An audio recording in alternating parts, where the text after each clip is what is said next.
This week on the podcast, we're going to be talking about what buying a bed and being a travel advisor have in common. So let's get into it. This is the Art of Selling Travel Podcast. And here to guide you through it all, your host, Glenda Beagle. Okay, so I've talked about the groups workshop that we did a couple of weeks ago. It blew my expectations. In fact, in fairness, I'm a little competitive, as all good salespeople are. But I also, part of that competition is I'm in competition with myself. And I set goals. One, I set a goal to achieve. And not only did we achieve the goal, we actually more than doubled it, which was exciting because it meant that we got to work with so many new people, welcome so many new people into the community. And I am forever grateful for that. Now, the flip of that, the competition side of it, is that I make little bets with myself, if you will, where I say, if I hit this, then I'm going to do this. And one of them that I remember saying that if ever I do a launch and it hits this amount, I'm totally going to replace my bed. And it's one of those things that the bed I was on worked. And I think in the grand scheme of things, the day that came to haul it away, I was like, I bet it's probably in better shape still than a lot of other people would buy as like a new one, because it was still had a lot of firmness to it, but it wasn't the way I wanted it to be. And I was getting to the point that I woke up most mornings and I ached. Things hurt. And part of me was like, that's because, 50 is on the horizon, not right away. We still got a couple years, but it's coming. And so it was one of those things that it was, if ever I hit this, then that's what I'm going to do. And then, and I've said that, and I've said it multiple times, more joking and things like that. But then once the dust settled from this launch, I went, holy smokes, I did it. And a friend of mine goes, well, you have to go buy yourself a new bed. And I'm like, but I don't really need it. And she goes, if you don't hold an integrity to yourself, when you promise yourself a reward, how will you be able to be in integrity with your clients, with other parts of your life? And so she was right. But that doesn't mean I didn't try to gaslight myself out of it. So here's the thing. Anytime you get an opportunity to interact with salespeople, there is learning to be done. And once I had time to go back and reflect on this, I realized that there was some really good learning to be done. So I went into the first store. The person there was lovely. And we got along really well. She was really kind. I really liked her. Everything about it. We connected, all of the things. And so she asked, how soon do you need it? And I'm like, ish. And she goes, well, what does that mean? And I said, well, I just had a phenomenal week at work. And so this is going to be what I consider to be my bonus. So that's what we're going to do. And I said, so it's not that I need it right away, but, we're working on it. And she's like, okay, great. So she asked me, I love a hard mattress. When people complain at hotels, oh, that mattress was so hard, I wake up and I'm like, oh my goodness, that was the best sleep ever. So I don't understand saggy mattresses, like soft ones. I don't get that. That's not my jam. And so I really like a firm mattress. The problem with store one, or I shouldn't even say the problem. Yeah, it's a problem. The position the clerk from store one took was everything was focused on price. I don't even know if she showed me all of the firm mattresses because it was all about price. It was all about how cheap I could do things. How like, we have some really expensive mattresses. Now, my oldest for a while delivered furniture. And he was telling his dad the other night, he goes, I delivered a mattress that cost $18,000, to which my poor husband, I thought, was going to fall over. That was not the price point we were in any stretch of the imagination. But it was one of those things where the fact that she only wanted to show me like the 800, the 900, the 1100-ish range. And not that I want to pay more than I have to, But she was so focused on price to the point of actually when I was trying out the different mattresses, she gave me this amazing pillow that even had a notch kind of cut out of it because I'm a side sleeper. And so afterwards, when we're standing at the counter, keeping in mind, I have a credit card in hand. I'm ready to buy. And she's like, no pressure. You just go home and think about it. First off, never tell somebody to go home and think about it. Okay. But two, I was like that side sleeper pillow with the notch carved out of it because I've been trying to position my own pillows to, and I'm like, I didn't even know they made such a thing. I asked her, I'm like, oh, how much is it? She's like, oh, it's expensive. It's very expensive.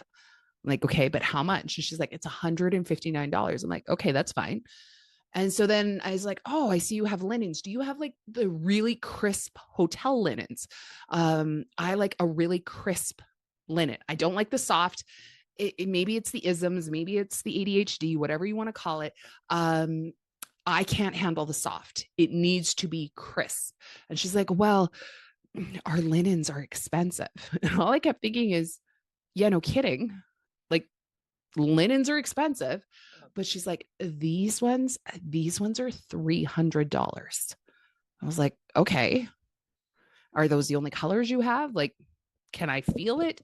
She's like, but it's expensive. Like it's very, very, very expensive. I was like, okay, well, I'll add that to my list then. So then she goes, we're doing a draw where you can win a gift certificate to the store. And I promise you will never hear from us. Like the only time you will hear from us is if you win, we will call you. I was like, okay. And she's like, so did you want to enter? I'm like, okay. So they now have my phone number and my name. And I have never heard from them. I waited another week, went into another store. And the experience was very different. Now, I also want to say I'm not a luxury client. Like, yes, I love a good, crisp hotel linen and I love a firm mattress. Like, I appreciate quality. Why? Because if you don't sleep, you don't function. And I think sometimes people go on vacation and they sleep so well, one, because they're free of the stress and everything else, but because they're finally on good bedding, good linens, they have a good sleep. And that's part of what makes it. So one of the things that I learned a number of years ago when I had first opened my own agency and I was on the road all the time and going to work, and I was working 6 days a week in town in the office, and then, working the 7th day at home, I learned the importance of sleep. And with that, the quality linens, first off, they last forever. Like they will far outlast the cheap stuff, in which case you're going to replace that however many times in the time you replace a good linen, but also to the quality of sleep is going to factor in.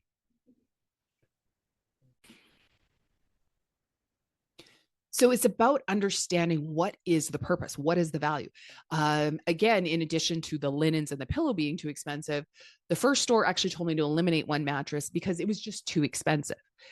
Now, I also want to say at no point did she ask me my budget. At no point did she ask me what price point I was looking at. At no point did she ask anything about what I consider to be too expensive. The only conversation we had about expense or too expensive or very, very expensive was when she told me her opinion of what was too expensive. So anyways, went into the store too about a week later, and it was very interesting. We never talked price. And I really consciously made an effort to not look at prices because I started to feel like at the first store, yes, I had chosen a mattress, but then I'm like, did I only choose it because now money is such a part of it? Like, because everything she said, she kept bringing money into the conversation. Store two, we started the same way, like almost word for word. We started the same way. How soon do you need it? I'm like, ish. She goes, what does ish mean? So we went through all that. She's like, okay, no problem. And then, are you looking for a soft? Are you looking for a hard? Are you looking for coil? Are you looking for foam? So again, she started me with a foam, just like the other one did. And I'm like, nope, this isn't it. This is definitely firmer than the foam at the other one, but still not quite it. And she goes, okay, so we're going to look at another one because I need to know where you are on the scale. So we started with the one. Now let's go to the second one. Okay. Definitely we're a lot closer. She's like, perfect. Okay. This definitely guides me with where we need to go. Now I'd like you to come over and try this one. I'm like, okay, yeah. I really like this one. She goes, okay. So as we go, I want you to keep in mind your top two. So as we go, and you already have two right now, like we've tried three, we've eliminated one. Let's just keep eliminating one as we go. Okay, great. So we get through, I think we tried 5 or 6. I don't remember. Ultimately, yeah, I was down to 2. And at that point, that's when I made the choice to look at price. I did notice they were about $800 apart. And so I said to her, or I said, I think I'm down between these two, but I'm not sure which. So then my husband does what my husband does. And he Googled, and according to Gemini, for a side sleeper, this particular one was going to be better. And I said, okay, so is this the price? And she goes, well, actually, we have silent sales. She's like, so let me pull up the price. In the end, they were about $100 apart. So in my mind, mathing, girl math, boy math, vacation math, however you want to math it, mattress math, they were the same price. So it allowed me to choose on merit of how did it feel? How did I feel on it? This was something else that she told me. When I was narrowing down, she's like, go lay on it and don't get off right away. She goes, in fact, if you're somebody who tosses and turns or you sleep on both sides, make sure you roll over. Try sleeping on both sides. She goes, too many people come in and they try to do this fast and they try to do it. And they're like, okay, no, lay down. Okay, get up. She's like, if that's not the position you normally sleep in, don't lay that way. She goes, I want you to take a few minutes. There's nobody else in the store. Get comfortable and lay on it just like you would if this was your bed at home. So we did that. And then once we were done, they were only $100 apart. I chose the one that I chose. So part of the reason I think that we hadn't purchased, actually, I know this is part of the reason we hadn't purchased, is one, we don't actually own a pickup truck anymore. But now that our son is living with us, he's a ranch hand, he has a pickup truck. Because growing up a farmer's daughter, where we always had pickup trucks and other such, paying for delivery was like a fool's game. Now, my son, having been a furniture delivery, he's like, why would you not get it delivered? Because to him, it's a no-brainer. Like, you just get it done. So anyhow, she asked about delivery and we said, well, we can come pick it up. She's like, okay, or our delivery is only $59. And I'm like, oh, well, that's pretty good. She goes, however, I need to tell you that just brings it to your door. But we also have this other service for $99 that we will bring it in. We'll set it up. And in fact, if you have your other mattress, we'll even take that away for you so that you don't have to deal with that. I was like, oh, she's like, and best of all, if the mattress can be repurposed and donated to a shelter or somewhere like that, we're going to go ahead, sanitize it, prep it, and do that. And if it can't be, then we take it apart and we recycle all of the components. So you don't have to worry about it. And there's zero waste. Well, why wouldn't you? Because yes, our son has a pickup. Yes, he could go get it. But he also works a lot of hours, and then trying to find time to get it to the landfill, or worse yet, trying to store the other one until we have time to get to the landfill. And then you've got to pay the tipping fees, and oh my goodness, it all adds up. That was the clincher, because my biggest objection in all of this time isn't even so much about how do we go get it, because I have ways of going and getting it. It was about, what do I do with the mattress afterwards? See, when your clients are wanting to go on vacation, there is little things of logistics that are going to get in their way, that are going to affect them. And so instead, when you start focusing on the price, when you start focusing on that's too expensive, that's too this, that's too that, they're going to stay there rather than getting to the heart of why it is that they're not pulling the trigger and saying yes. For us, it was, what do we do with the mattress afterwards? Because I've been to many landfills in my day. I do not care for it. I don't know how else to say it. I don't care for going to the landfill. Like it's not high on my list. So if there is a way in which I can avoid that, I'm going to avoid it. The number one way to avoid going to the landfill, you don't buy something that will cause you to have to take something else to the landfill. So it's this extra $40 item, this extra $40 on their delivery fee was the difference. That was the difference between saying yes and saying no. Store one tried to keep me captive in the feeling of expense. And they were monitoring my money. They were controlling how much I could spend. They were telling me it's too expensive. Don't do this. Don't look at that. You can't afford that. You have no idea what I can or cannot afford. Now, I will say in fairness, and actually it's not even fairness. It is just in context. I had been working in my sunroom all day, so I was a little hot. And it was hot outside. And so I changed real quick before I went because, I was going to a store, but I put on jeans and just a simple t-shirt. I put my hair in a ponytail. I did not have makeup on. Why? Because I didn't think it was a big deal. The difference is she also didn't look at me like a big deal. She chose to look at me based on the way I was dressed and decide I couldn't afford it, to decide what I could and could not deem as a value in what I was spending my money on. She's the one that got to decide that my linens would be too expensive. She's the one that got to determine whether or not a pillow costs too much. That's not her job. Just like it's not your job to determine how much your client should be spending on a vacation. Yes, I absolutely agree. There are times that certain properties will do some sort of surge pricing where it is wildly more expensive than what it normally is, in which case that is an apple to an apple, and saying to them, the pricing that we get for it in mid-January is a whole lot different than what we get for it at Christmas. Its quality matches its January price point. It does not match its holiday price point.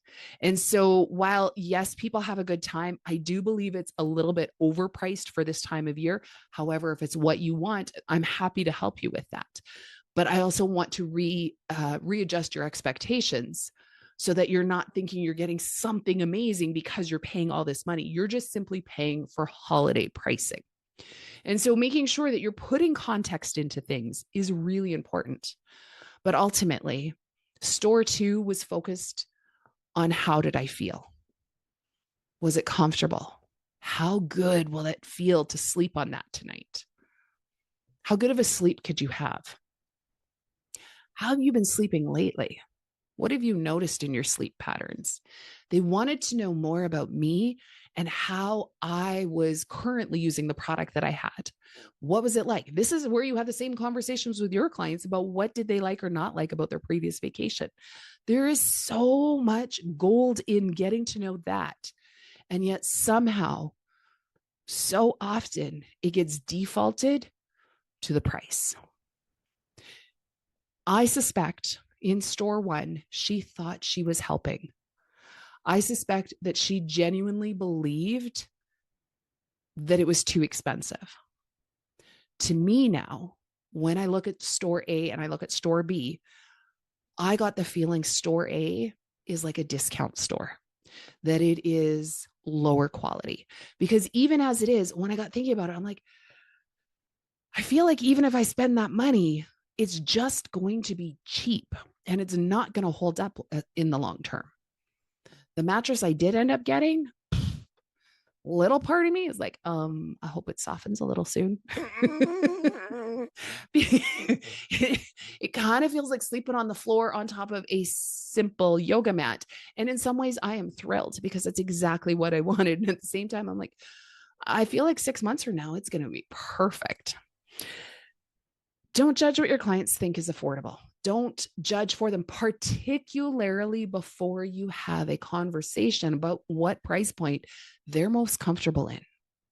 Because the woman at store A had zero clue what I thought was affordable or what I thought was expensive or inexpensive. I have no idea where she decided what was too expensive, because some of the products that they had on their shelf for that price point, I've already purchased those identical linens from another company for that price or higher. And yet she was telling me it was too expensive. It was very, very, very expensive. If you've got a team of travel advisors, I'd also have a conversation with them about what does too expensive or very, very expensive look like, because they might be talking clients out of the thing that they actually want, the thing that they are asking for, and leaving money on the table. Okay. Next time you are in a conversation with somebody in sales, which by the way is almost anybody, everywhere, almost anybody, everybody, everywhere, pay attention. Have a look at it. How are they talking? Are they encouraging you to buy for your benefit, or are they discouraging you because of price? We actually had a similar experience recently at the vet clinic where it was like, oh, but that's very expensive. And I'm like, but I don't want to deal with ticks or fleas or worms or whatever it is that the dog's going to get. Like, I don't care what the medication costs, so long as you fix the problem so that I don't have to worry about it, because they don't have anything right now, but we noticed a tick in our backyard. So you best be believing all the dogs are going to be getting tick medications. And yes, you might think it's expensive, but my sanity is worth so much more. Okay, until next time, happy selling.